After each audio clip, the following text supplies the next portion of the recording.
My name is Adrian Rivera, and I'm 35 years old. The comparison started before I even learned how to talk. My brother Daniel was the golden child, 3 years older, louder, and somehow born already shining. My mother loved to say Daniel just made life easy, slept through the night, never cried. Teachers adored him. Then she'd laugh, squeeze my cheek, and add, "And then we had Adrian," and forgot what peace felt like. It was meant as a joke, but even at 5 years old, I felt the sting behind her smile. Daniel was the kind of boy people wrote about in Christmas letters. The captain, the achiever, the son who could charm a room full of adults. I was the quiet one, bookish, restless, always building things out of scraps. Dad used to tease that I'd make a fine janitor someday since I loved tinkering with broken stuff. They laughed. I didn't. By the time I was 10, the family story was already cast in stone. Daniel was destined for greatness. And me. We'll see what Adrian turns out to be. At family dinners, Daniel's stories filled the room. I'd sit there silently tracing the edge of my fork on the tablecloth, pretending the hum of conversation didn't hurt. I learned to smile on cue, to laugh when others did, to exist quietly. It was safer that way. But I noticed things: how my father's tone softened around Daniel, how Mom's eyes sparkled when she bragged about him, how the house seemed to orbit his moods. Even the walls seemed to echo his name louder than mine. One summer, when I was 12, we stayed at a small seaside motel during a road trip. Daniel ran off to the beach with Dad while Mom and I checked in. I stood behind the front desk watching the clerk, neat uniform, polite, tone-efficient hands, hand over a set of keys to a guest with a quiet smile. There was something in that exchange that stuck with me. A transaction, yes, but also respect, order, control. I remember thinking, this is how dignity feels. Years later, that single moment would come back to me again and again, like a quiet whisper, reminding me that control wasn't given, it was built. Through middle school, I became the background character in Daniel's highlight reel. He was the athlete, the popular one, the face in yearbook photos. I was the one people forgot was in the picture at all. When he won trophies, they went on the mantle. When I brought home a perfect grade, it got taped to the fridge until grocery lists covered it. The distance between us wasn't physical. We shared a roof, a dinner table, even the same childhood room for a while. But emotionally, we might as well have lived in different houses. He spoke the language of praise. I spoke silence. High school cemented it. Daniel went to prom in a tailored suit. I spent that night fixing an old radio in the garage, fascinated by how signals traveled unseen through air. Mom peeked in once, sighed, and said, "You really should be more social, Adrian. You'll never get anywhere hiding in here." Maybe she was right. But even then, I had an instinct that the world outside wasn't waiting for me to shine. It was waiting for me to prove I even existed. When Daniel left for college, an elite university on a scholarship, naturally the house grew quieter. For the first time, my parents looked at me not as the other son, but as the one still under their roof. It didn't last long. Their phone calls from Daniel's campus stories filled every dinner again. He joined the fraternity. He's captain of the intramural team. They want him for student council. I'd nod, chew my food, and smile. Inside, something else was forming, something sharp, disciplined, and quietly powerful. The more they overlooked me, the harder I worked to understand the invisible mechanisms of success. Not glory, not applause systems. The way things ran, how people made things move without being seen. I read books about management, psychology, architecture, anything that explained why some people built empires while others just admired them. Sometimes at night, I'd lie awake listening to the sound of the ceiling fan turning and whisper a silent promise. You'll see me one day. Not because I'll shout, because you'll stand in something I built and you won't even know it's mine. By the time Daniel graduated college with a finance degree and a job waiting in Manhattan, I had already started working part-time at a local hotel. I wore a borrowed tie, learned to fold towels into swans, smiled until my jaw hurt. It wasn't glamorous, but it was real work. People ignored me there too, but unlike at home, that invisibility had purpose. Each guest who walked through the lobby became a study in human behavior, who smiled at the staff, who looked down, who tipped, who didn't. Every name tag, every uniform told a story of unseen labor. At home, my parents said, "It's good you're getting experience. Maybe one day you'll manage a motel or something." I nodded because arguing was useless. They saw hotels as stopgaps, not stepping stones. But I had plans. The quiet kind. The kind that grows roots in the dark before anyone notices the leaves. And as Daniel sent photos of his Manhattan apartment, his business lunches, his new Audi, I kept working night shifts at the front desk, memorizing how the system worked, every receipt, every complaint, every smile that wasn't real. That's when I began keeping a small notebook under the counter filled with ideas, strategies, and sketches. Revenue flow, guest retention room, yield optimization. I was 21 and obsessed, but it felt like freedom. I wasn't Daniel. I never would be. But I didn't need to be loved to become powerful. All I needed was time and silence. Because in silence, no one sees you coming. The year I turned 22, I stopped waiting for anyone's approval. College wasn't glamorous. I couldn't afford the private schools Daniel had toured with Dad, so I enrolled at a state university 2 hours from home studying hospitality management, a program my father called a glorified course on folding napkins. I pretended to laugh with him. Inside, I promised myself I'd learn every moving part of an empire he didn't believe existed. I worked nights at a Hampton Inn near campus. Front desk clerk, breakfast attendant, night audit, whatever shift no one wanted. My uniform was too big, my shoes always damp from mopping, but I loved it. The smell of coffee brewing at 5 a.m., the hum of the lobby printer, the soft ding of the elevator, these became the soundtrack of my ambition. While other students went out, I stayed behind the counter balancing ledgers, memorizing booking systems, watching managers handle angry guests. I took notes on everything: how the tone of voice could turn fury into forgiveness, how one delayed housekeeping call could cost a 5-star review. The first time a manager left me in charge overnight, I felt something I hadn't felt at home: trust. Daniel, meanwhile, was thriving in Manhattan. His emails home sounded like status updates for a lifestyle magazine, rooftop parties, client dinners, networking drinks. Mom printed them out and taped them to the fridge like certificates of pride. When I called, she'd ask, "You still at that little hotel?" "Yes, Mom." "Well, keep at it. Maybe one day you'll be like your brother, just in your own way." That "in your own way" carried the sting of a polite condolence. I stopped correcting her. At 24, I graduated and immediately took a job as assistant manager at a mid-tier hotel in Charlotte. The pay was $38,000 a year. My parents congratulated me with a smile that said, "At least he's not unemployed." The hours were brutal, 60 a week, sometimes more. I handled overbookings, plumbing failures, wedding guests, screaming at staff-drunk businessmen who thought the front desk doubled as therapy. Yet the chaos energized me. I began to understand how hotels weren't just buildings, they were living organisms. Each department was a vein: housekeeping, the heartbeat maintenance, the bones, front desk, the face. And if every part moved in sync, it created something magical, seamless comfort. By 26, I could walk into any lobby and tell within 10 minutes how well it was run. That instinct became my secret weapon. But it came with a cost. I stopped dating. Stopped seeing friends. My life was spreadsheets and shift logs. There were nights when I sat in the dim office eating cold takeout while the city outside glittered with other people's weekends. I'd get texts from Mom. "Daniel just got promoted. He's traveling to London for work. He and that lawyer girl Courtney, I think, are looking for houses in Westchester." I'd text back, "That's great, Mom." Then I'd stare at the flickering office lamp and whisper to myself, "Keep going. They'll see soon enough." By 28, my salary climbed to $67,000. Respectable, not impressive. I'd learned to save everything I could. No designer suits, no new car, just relentless accumulation. It wasn't greed, it was preparation. Because one night while covering the night audit, I got an email alert: a small boutique hotel in Asheville was going bankrupt. I opened the photos, peeling wallpaper, empty hallways, a handwritten "for sale" sign taped to the glass. The listing price, $1 million. It was a wreck, but I saw potential. The bones were good, the location prime, the structure honest. I barely slept.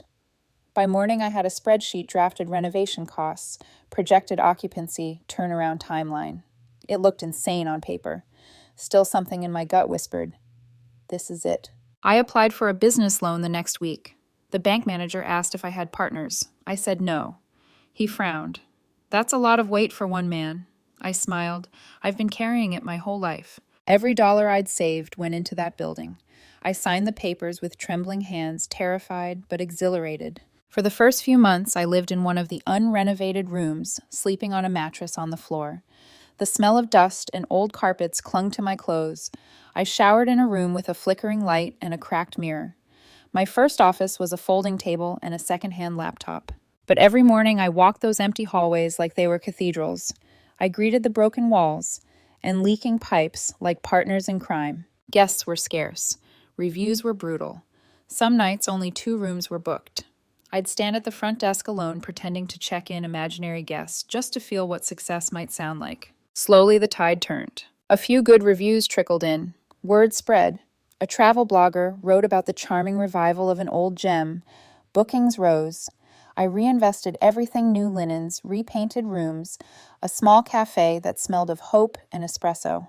2 years later, I sold the property for 280% profit. My parents never knew. They still thought I was a mid-level manager at some hotel in Charlotte, and that suited me perfectly. Because while Daniel posted photos of his engagement at a country club, I was busy acquiring my second property. That night, I stood in my empty office holding the first brass master key of the new hotel. It caught the light like gold. I turned it slowly between my fingers and thought of that summer afternoon years ago, watching the motel clerk hand over keys to guests. Back then, I thought keys meant access. Now I knew better. Keys meant power. By the time I turned 32, I owned 3 hotels, small ones, boutique properties that had fallen out of grace buildings people had stopped believing in. I liked those. They reminded me of myself. Each acquisition followed the same rhythm. I'd study the numbers, walk through the property alone at night, touch the walls, feel the pulse of its decay. If I could hear the heartbeat under the dust, I knew it could be saved. The second hotel, a lakeside retreat in North Carolina, nearly broke me. The previous owner had run it into the ground staff, unpaid guests, furious debts everywhere. I spent sleepless months firing, rehiring, rebuilding. There were nights I stood on the empty dock listening to frogs and wondering if I'd made the biggest mistake of my life. But slowly it worked. Ratings climbed, guests returned, the books balanced. And when I finally sold that hotel, I made enough to buy 2 more. I wasn't rich, not yet, but I was free. No bosses, no one measuring my worth against Daniel's, just results. I'd registered my company under the name Riverside Hospitality Group. It sounded professional, established, anonymous. I never attached my face to it. The fewer people who knew the name Adrian Rivera, the better. Privacy was my armor. Even my parents didn't know. When they called, I told them I was still managing in Charlotte. Mom always asked, "You still at that little hotel?" I'd smile and say yes. She'd sigh. "Well, stability's good. Daniel says corporate life can be brutal. Not everyone's cut out for it." That line used to hurt. Now it just amused me. Because while Daniel was chasing bonuses, I was signing deeds. At 34, I owned 7 properties across 4 states. My company employed 43 people. My portfolio was worth over $20 million. And no one in my family had a clue. It wasn't about hiding out of spite. It was peace. When people don't think you have money, they don't ask for favors. They don't envy, flatter, or expect. They leave you alone. That's when I hired Thomas Whitaker, my general manager, for all properties.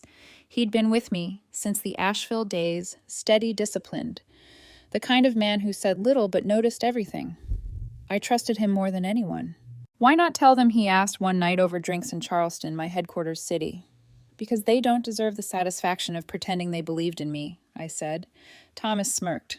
"That's cold." "Not cold," I corrected. "Efficient." Still, I couldn't fully escape them. When Daniel got engaged to Courtney, a corporate lawyer from an old money family, Mom nearly fainted from joy. The engagement party was at a country club straight out of a movie: chandeliers, live violin, champagne fountains. I drove 6 hours from Atlanta in my 10-year-old Honda, wearing the only suit I owned. I'd lost weight from work stress, so it hung loose on my frame. Daniel greeted me at the door with a hug that felt like a performance. "Adrian, you made it." Everyone. "This is my little brother. He works in hotels." He works in hotels, not owns them, not manages them, just works. I smiled politely, shook hands, nodded through the introductions. His fiancée's father, Richard Bennett, a man with silver hair and the posture of old money, shook my hand. "Hospitality, is it?" "That's good, honest work. You're in management, I hope?" "Yes, sir," I replied. "Good man. Nothing wrong with working your way up. Builds character." He said it kindly, but his eyes were scanning me like a spreadsheet calculating net worth and finding the sum unimpressive. Dinner was exquisite. Open bar, imported wines, perfectly manicured laughter. I sat near the end of the table, invisible but observant. Daniel spoke about his promotion, his bonus, his Manhattan apartment. Everyone toasted. Courtney glowed beside him. Mom leaned over to me and whispered, "Isn't it amazing? Your brother's life looks like a magazine cover." "It does," I said quietly. I didn't mention that my company had just closed on a luxury resort property in Virginia's wine country. Purchase price $8.4 million. A week later, while reviewing renovation plans for that resort, I saw the name on the blueprint, the Belmont Estate. A stunning historical property, white-columned mansion, rolling vineyards, a ballroom with crystal chandeliers. The kind of place that reeked of money and legacy. I fell in love instantly. Over the next year, I poured my heart into transforming it. Every inch had my fingerprints, the marble in the foyer, the lighting along the gardens, even the scent in the lobby, a mix of cedarwood and citrus, subtle yet distinct. It became my crown jewel. Then, one afternoon, an ivory envelope arrived at my office. The return address read, "Mr. and Mrs. Daniel Bennett, request your presence at their wedding celebration." I opened it slowly. Elegant cardstock, gold calligraphy, thick as money itself. Venue, the Belmont Estate Resort. I stared at it for a long moment. A laugh escaped my throat, quiet, disbelieving. My brother had just booked his dream wedding at my hotel. The irony was too rich to process. I could almost hear Mom's voice already. "We can't afford those rates, Adrian. Maybe there's a cheaper motel nearby." I folded the invitation and placed it neatly in my desk drawer. Thomas poked his head into the office moments later. "Good news or bad?" "Depends on your sense of humor," I said. "My brother just booked his wedding at Belmont." Thomas blinked. "Without realizing you own it?" "Of course. What do you want me to do?" "Nothing. Treat them like any other guests. And you." I smiled faintly. "I'll be attending as family, not as the owner." He hesitated, reading my face. "You sure you want that, sir?" I nodded. "Yes. I want to see what happens when truth walks into a ballroom full of assumptions." As he left, I leaned back in my chair and let out a slow breath. For years, I'd built behind closed doors, thriving in shadows. Now the door was about to open.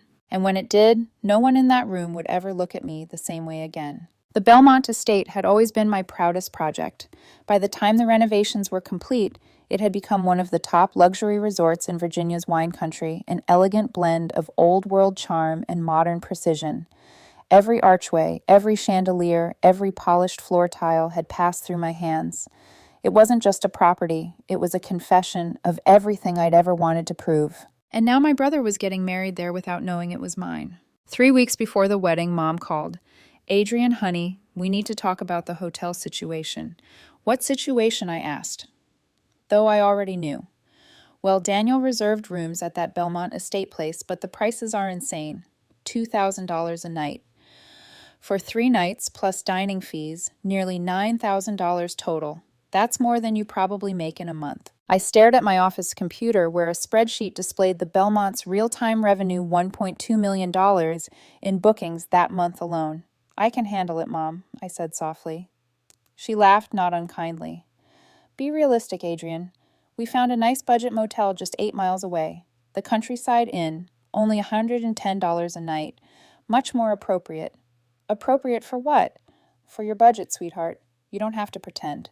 We know hotel managers don't make much. It's nothing to be ashamed of." Her voice was gentle, almost maternal, but it sliced straight through me. I had spent a decade building an empire, and still she thought of me as the son who could barely afford a decent room. I smiled to myself. "Sure, Mom. The Countryside Inn sounds perfect." When we hung up, I sat there for a long time, the irony washing over me. They'd be staying at a motel off the highway while celebrating at my estate, a resort I had poured $3.2 million into restoring. A few days later, Daniel called. "Hey, just wanted to give you a heads up," he said, his tone a mix of pity and condescension. "The Belmont's pretty upscale, like serious money. The restaurant alone's $80 a plate. Maybe stick to the motel for meals. Yeah, I don't want you feeling out of place." I almost laughed. "Appreciate the advice," I said evenly. He continued, oblivious. "And, don't worry about missing some of the pre-wedding events if they're pricey. No one's going to judge you." "Thanks, Daniel. You're very considerate." After we hung up, I opened my email and typed a short message to Thomas, my general manager at Belmont, to Thomas Whitaker. Subject: Morrison Bennett. "Wedding Thomas. I'll be attending the event as a guest.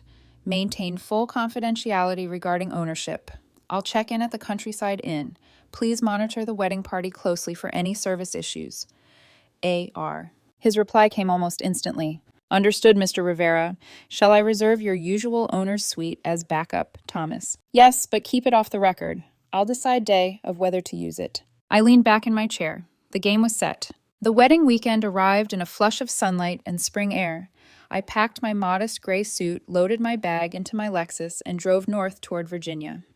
As I turned onto the Belmont's long tree-lined driveway, the mansion appeared, gleaming white under the afternoon sun, the vineyards rolling behind it like waves of green velvet. I slowed down. Even after owning it for over a year, the sight still hit me in the chest. Then I drove right past it. 8 miles down the road, the Countryside Inn sagged behind a flickering neon sign. The asphalt parking lot was cracked. The air smelled faintly of mildew, and the carpet in my room was a pattern of cigarette burns and desperation. I dropped my bag on the sagging bed, the springs squealing under the weight. It was poetic, really. My family and luxury me in a motel. Old patterns perfectly preserved. That night, I answered work emails from the stained desk approving 2 new acquisition proposals. The Wi-Fi cut out 3 times, and the air conditioner groaned like an animal. I slept poorly but not unhappily. The next evening, I arrived at the Belmont for the welcome dinner. My Lexus looked humble beside the sea of Mercedes and Teslas in the parking lot. The air was thick with perfume and money. Walking through the entrance, I took in the scene like a silent director. Chandeliers, glowing parquet floors, shining flowers, perfectly arranged. My staff, impeccably trained, moved like clockwork. Every detail was flawless. Daniel spotted me across the room. Adrian, you made it. He hugged me, the scent of his expensive cologne briefly drowning out the air of superiority. Isn't this place incredible? He said, eyes shining. Worth every penny. Our suite has a fireplace, a private balcony, the works. Totally worth the $2,000 a night. It's beautiful, I said, scanning the marble I'd personally approved for installation. How's the Countryside Inn? He asked sympathetically, as if inquiring about a sick pet. It's fine. He clapped my shoulder. At least you're here. That's what matters. I smiled, but my voice carried an edge. Yes, that's what matters. Throughout dinner, I floated at the edge of conversations, invisible but content. Mom gushed over Daniel's fiancé. Dad bragged about Daniel's promotion. I sipped my bourbon and watched them, all my family celebrating in a palace I built blind to the truth towering above them. Courtney's father, Richard, approached me with a half smile. Adrian, good to see you again. How's the hospitality business? It's steady, I said, still managing that little place in Atlanta. Was it? Something like that, he laughed. Good, good. Nothing wrong with honest work. Not everyone needs to be a VP like Daniel. I raised my glass slightly. Not everyone does. Later that night, Mom found me standing near the terrace. Isn't this place amazing? She said, eyes glistening. Daniel and Courtney are so blessed. Maybe one day you'll stay somewhere like this. I looked past her at the glowing windows, the perfect symmetry of the building, the logo embossed on the champagne flutes, my logo. Maybe someday, I said quietly. Dream big, sweetheart, she replied, patting my cheek before walking away. I exhaled slowly. The irony had never tasted so sweet or so sad. The next morning, Thomas texted me. Mr. Rivera, the Morrison party, has filed 3 complaints so far: room temperature, spa availability, and minibar prices. Staff is handling per protocol. Shall I intervene? Not yet, I replied. Handle as usual. Maintain professionalism. Understood, sir. I slipped my phone back into my pocket and watched the wedding preparations unfold. The south lawn was transformed into a cathedral of sunlight and white roses. Every inch screamed perfection. Guests whispered about how the owners really know their craft. Yes, I thought, they do. As I took my seat in the back row, I glanced at the arch of roses swaying in the breeze. The fabric gleamed under the afternoon sun. I remembered choosing it from samples 18 months ago. When Courtney walked down the aisle, radiant in her gown, Daniel teared up. Mom cried. Dad looked proud. The violins played, and the whole world seemed perfectly composed. I almost admired it, this perfect illusion they were all living in. But illusions don't last. Not in my world. Not when the truth is already waiting at the end of the night, ready to knock down every wall they've ever built. The reception hall gleamed like a scene out of a dream. Crystal chandeliers shimmered across rows of tables dressed in white linen and gold trim. Every flicker of light reflected the money pride and pretense in the air. And all of it, every flower arrangement, every plate, every note of the live string quartet was mine. I stood near the back of the room at table 19, my assigned spot a safe distance from the people who mattered. The real family, the successful ones, the ones whose names had always filled the air at our dinner table. Daniel and Courtney sat up front at table 1, surrounded by VIPs, lawyers, bankers, family friends who spoke in numbers and golf scores. My mother, radiant in her sequined gown, kept dabbing tears of joy from her eyes. My father laughed a little too loudly at every joke Richard Bennett made. It was perfect. Too perfect. Halfway through dinner, my phone buzzed in my jacket pocket, a message from Thomas. Mr. Rivera, the Morrison party, has escalated their complaints. They're requesting to speak directly with ownership regarding poor hospitality. Please advise. I stared at the message, a slow, amused smile forming on my face. Maintain protocol, I replied. I'll handle it personally if necessary. I slipped the phone away and took a sip of my wine. The first toast began Daniel's best man, talking about his brilliance, his leadership, his unshakable charisma, laughter, applause. Then the maid of honor spoke about Courtney's grace and strength. More applause. When Richard stood, his speech sounded rehearsed, his tone grand. To the Bennetts and the Morrisons, a union of legacy, love, and success. Success. That word. Always his word. Always theirs. When the last toast ended, I felt the shift in the air, the faint familiar electricity that comes before a storm. Across the room, I saw Thomas enter quietly with 2 members of the security staff. His posture was calm, controlled, but his eyes found mine, a silent question. I nodded once. He approached table 1. The room seemed to hush itself. I couldn't hear everything, but I saw the gestures, the way Daniel leaned forward. Eyebrows furrowed, voice sharp. The way Mom looked confused, then embarrassed. Courtney's father looked irritated, arms folded. Thomas's lips moved calmly, professionally. Then he said something that made Daniel's head snap up his eyes as following Thomas's gesture toward me. Every head at that table turned. Thomas began walking. So did Daniel. The crowd fell into whispers, a low tide of speculation, as the general manager of the resort crossed the ballroom with quiet authority. The string quartet faltered and stopped. The clinking of glasses faded. They stopped at my table. Thomas inclined his head. Mr. Rivera, he said formally, I apologize for the interruption during the celebration. The Morrison party has requested an immediate meeting with ownership regarding service complaints. I rose slowly. The chair scraped softly against the parquet floor. My heartbeat was steady, almost serene. What kind of complaints? I asked. Room temperature, minibar pricing, spa. Availability, parking distance, and resort fees, Thomas recited from his tablet. They've also requested complimentary late checkout and refunds for incidental charges. I turned to Daniel, who stood rigid beside Thomas, color draining from his face. You wanted to speak with the owner. He scoffed, exasperated. Adrian, what are you doing? I want to speak to whoever's in charge here, not. Thomas interrupted gently. You are speaking to the owner, Mr. Morrison. Mr. Rivera is the owner of the Belmont estate. The words seemed to echo through the ballroom like a stone dropped into a lake. Daniel blinked. That's not funny. I met his eyes. It's not a joke. Mom's hand flew to her mouth. Adrian, what? What does he mean? I own the Belmont estate, I said, my voice calm, measured. I acquired it 1.5 years ago. The renovations, the design, the management, it's all under my company, Riverside Hospitality Group. Silence. Courtney's father. Richard stammered. That's impossible. This is worth approximately $14.7 million I finished for him. Purchased for 8.4, renovated for 3.2. Current valuation confirmed by independent appraisal last quarter. Mom's face had gone pale. You own this. I do, I said. Daniel's mouth opened, then closed. You're telling me while we were staying here, you just sat there and let us treat me like a charity case, I offered gently. Yes, it was educational. A nervous laugh rippled from somewhere in the room, quickly dying in the tension. Courtney's mascara had begun to run. You're really going to charge your own family full price. We spent $127,000 on this wedding. You purchased a comprehensive event package, I said evenly. Ceremony, catering, accommodation service. Everything was provided exactly as contracted. Richard's voice rose indignant.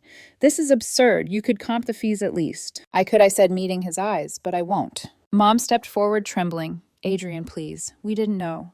You can't humiliate your brother like this. I turned to her. No, Mom. I'm not humiliating him. I'm treating him like every other guest who walks through my doors. Thomas cleared his throat. Mr. Rivera, would you like me to finalize the Morrison account as contracted? I nodded once. Yes. No adjustments. Standard checkout time, no exceptions. A gasp fluttered through the crowd. Daniel's face flushed red. You're unbelievable. You think this makes you better than us? No, I said quietly. It makes me equal. He stared at me, stunned. Why didn't you tell us? Why hide it? Because you never asked, I replied. You assumed I was failing, and it was easier to let you believe it. You needed that story more than I did. Dad finally spoke, voice shaking. We didn't mean. You meant every word I said softly. You laughed at my choices, dismissed my work, compared me to Daniel like it was a sport. You made me invisible, so I built something too big for you to ignore. The room was so still, I could hear the hum of the chandelier lights above us. Daniel's voice broke. You actually did it. You really made it. I built something, I said. Not out of revenge, out of silence. Thomas looked between us. Shall I resume service, sir? Yes, Thomas, proceed. He bowed slightly, then walked away with the security staff. The guests, still in stunned quiet, began murmuring again, low, cautious, reverent. I turned to my family one last time. Enjoy the rest of your evening. Dessert's about to be served. The pastry chef outdid himself tonight. And with that, I left the ballroom. As the heavy doors closed behind me, the muffled hum of conversation faded, replaced by the quiet, steady sound of my footsteps echoing through the marble corridor I'd designed myself. I paused near the grand staircase, hand brushing the banister's polished surface. I remembered choosing the wood-grain walnut, rich and dark, a detail no one noticed but me. For years, they hadn't seen me either. Now they couldn't look anywhere without seeing what I'd built. And that I thought was the sweetest kind of symmetry. The night air outside the Belmont was crisp, scented faintly with roses and wet earth from the nearby vineyards. Through the ballroom windows, I could still see flashes of movement, glittering dresses, candlelight flickering across shocked faces, the fragile continuation of a party that had already lost its soul. I didn't go back inside. Instead, I walked the quiet path leading to the estate's private gardens. The same path I'd insisted on paving with imported stone, the same fountain I'd had rebuilt from a forgotten blueprint. Every curve, every light, every perfect reflection existed, because I had refused to let anyone define what I could create. My phone buzzed. A message from Thomas. The Morrison party has returned to their table. Service resumed. No further disturbances. The staff is proud, sir. What you did tonight, it reminded everyone why they work here. I typed back one line. Thank you, Thomas. Let them finish the night in peace. Then I slipped the phone into my pocket and let the silence swallow me. For years, I dreamed of a moment like this, when the scales would finally balance, when they would all see who I had become. I thought it would feel like victory. But standing there with the music muffled behind glass, and the stars spread across the vineyard sky, all I felt was quiet. No triumph, no anger, just stillness. Maybe that was what peace actually looked like, not applause, not revenge, just the absence of noise. I returned to my motel for one last night. The room smelled of cheap air freshener and stale carpet. The flickering TV light painted the walls an uneasy blue. I sat on the bed, staring at the ceiling fan, turning lazily above me, thinking about the boy I'd been, the one who thought success would fix the loneliness. The messages started arriving past midnight. Daniel, I'm sorry for everything, for every time I made you small. Mom, we had no idea, sweetheart. Please don't hate us. Dad, I'm proud of you, son. Should have said that years ago. Uncle Mark, turns out I'm the idiot, huh? I read them all but didn't reply. Not yet. Around 2 a.m., I packed my things, checked out, and drove back to the Belmont. When I arrived, the last of the guests were leaving. The night manager greeted me at the entrance. Welcome back, Mr. Rivera, he said with a smile that held genuine respect. Your suite is ready. May I say, sir, what happened tonight? The staff is still talking about it. I smiled faintly, just some overdue clarity. He handed me the key card. We've prepared the penthouse suite, fresh linen champagne, and the 30-year scotch you requested. Thank you, I said. I took the private elevator to the top floor. The suite opened into a flood of moonlight glass walls overlooking the vineyards, marble floors gleaming like liquid silver. Everything was exactly as I had designed it, modern, elegant, precise. I poured myself a drink and stepped out onto the terrace. Below, I could see the last of the wedding lights fading. The staff quietly resetting tables, laughter dissolving into the distance. The same family who once told me to be realistic had just celebrated in my world, without realizing they'd been living inside my silence all along. I raised the glass toward the horizon. To invisible beginnings, I murmured. The scotch burned smooth and clean. The next morning, Thomas arrived personally with breakfast fresh coffee, a basket of croissants, and the morning newspaper folded neatly beside it. The Morrison party checked out at 11 sharp, he said. No additional complaints. Final bill settled in full. Good, I said. Anything else your brother asked for your room number? And I followed your standing privacy policy, declined to provide it.